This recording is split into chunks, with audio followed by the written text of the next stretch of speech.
ಸ್ವರ ಸಿಕ್ಕಲೆ ಸಿಕ್ಕಲೆ ಸಿಕ್ಕಲೆ ಸಿಕ್ಕಲೆ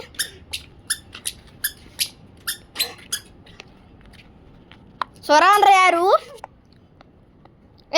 ಸ್ವರ ಅಂದ್ರೆ ಯಾರು? ಹಾ ಅಲ್ಲೇ ಸ್ವರ ಅಂದ್ರೆ ಯಾರಮ್ಮ? ಎಲ್ಲದ ಸ್ವರ? ಇನ್ನೇನು ಸ್ವರ ಅಂದ್ರೆ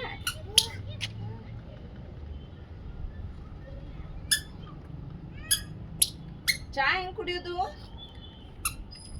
ಚಾ ಹೆಂಗ್ ಕುಡಿಯೋದು? ಚಾ ಹೆಂಗ್ ಕುಡಿಯೋದಮ್ಮ? ಚಾ ಹೆಂಗ್ ಕುಡಿಯೋದು ಸೋನು? ಚಾ ಹೆಂಗ್ ಕುಡಿತೀನಿ? ಹಂಗದ